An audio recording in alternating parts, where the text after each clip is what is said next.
जय हिंद साथियों, वंदे मातरम साथियों, माननीय प्रधानमंत्री मोदी जी बस्तर के चुनावी दौरे पर आए और एक बार फिर से जुमलों की बरसात करके चले गए। आदिवासियों के हितों के सवालों पर मोदी जी चुप रहे, खामोश रहे। महंगाई, बेरोजगारी, किसानों से जुड़े मुद्दे पर मोदी जी चुप रहे, खामोश रहे। महिलाओं के खिलाफ बढ़ते अपराधों पर भी मोदी जी चुप रहे। छत्तीसगढ़ के जल जंगल जमीन को अदानी को सौंपने के सवालों पर चुप रहे। मोदी जी ने अपने भाषण में कहा कि वो गरीबों का दर्द समझते हैं। हमारी सरकार की सबसे बड़ी प्राथमिकता रही गरीब का कल्याण। अगर मोदी जी गरीबों का दर्द समझते हैं तो 80 रुपए किलो बिकने वाली दाल आज अमृतकाल में 210 रुपए किलो में क्यों बिक रही है? 52 रुपए का डीजल आज 90 रुपए से ज्यादा कीमत में क्यों बिक रहा है मोदी जी? बेरोजगारी भी बढ़ी है, महंगाई सैलरी की तुलना में ज्यादा तेजी से बढ़ी है। किस गरीब के लिए आप दाल, आटा, दूध, तेल, पढ़ाई के सामानों पर जीएसटी वसूल के महंगाई बढ़ा रहे हैं? खेती किसानी के एग्रीकल्चर इक्विपमेंट पे आप जीएसटी वसूलते हैं। दिन रात गरीबों की फिक्र का ढोंग करके मोदी जी ने गरीबों का जीना, खाना, इलाज, शिक्षा सब महंगा कर दिया है। 400 रुपए में बिकने वाला गैस सिलेंडर आपने 1100 का करके किस गरीब का भला किया है?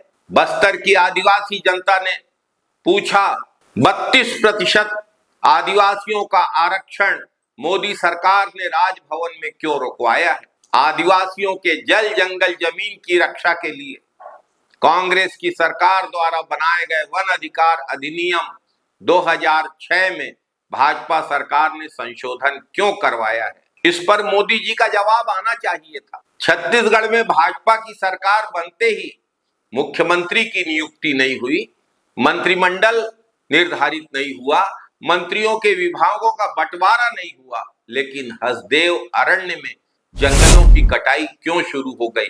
आदिवासियों के जल जंगल जमीन के अधिकार क्यों छीने गए? आदिवासियों को उनके घरों में कैद करके आदिवासियों के हितों पे डाका क्यों डाला गया? प्रधानमंत्री जी इस पर भी चुप रहे। प्रधानमंत्री जी ने यह भी नहीं बताया कि नगर नार संयंत्र को आज भी उनकी सरकार ने बेचने वाली सूची में क्यों डालकर रखा है।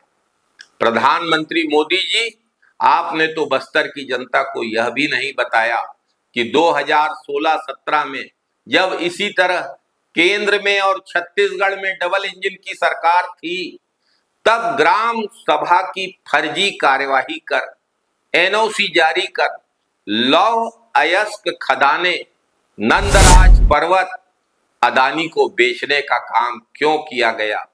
कांग्रेस की सरकार ने 2019 में इस खदान को निरस्त करने का प्रस्ताव केंद्र को भेजा है, लेकिन आज तक इसे निरस्त क्यों नहीं किया गया? एनएमडीसी का नगरनार प्लांट बेचने के लिए डीपम की सरकारी साइट पर सेल लगाकर क्यों रखा गया है? 1 अप्रैल 2019 से तेंदुपत्ता संग्राहकों के बीमा का केंद्रांश क्यों बंद किया गया है? वन अधिकार अधिनियम 2006 के प्रावधानों को, आदिवासियों के हितों में बनाए गए कांग्रेस सरकार द्वारा प्रावधानों को अपने पूंजीपति मित्रों को फायदा पहुंचाने के लिए संशोधित करके मोदी सरकार आदिवासियों को जल जंगल जमीन के अधिकार से क्यों वंचित कर रही है? आदिवासी समाज के साथ भाजपा द्वारा ये छल प्रपंच क्यों किया जा रहा है? इन सवालों का जवाब पूरे देश के साथ साथ पूरे छत्तीसगढ़ के साथ साथ आदिवासी समाज भी जानना चाहते हैं। जय हिंद साथियों, वंदे मातरम साथियों, यदि आपको हमारे इस YouTube channel Congress the real voice of India की बातें अच्छी लगती हैं तो आप हमारे इस YouTube चैनल को सब्सक्राइब करिए, बेल आइकॉन दबाइए, हमारे इस वीडियो की लिंक को आप लाइक करिए, इस पर कमेंट करिए, इसे शेयर करिए और इसे पोस्ट करिए। बहुत बहुत धन्यवाद।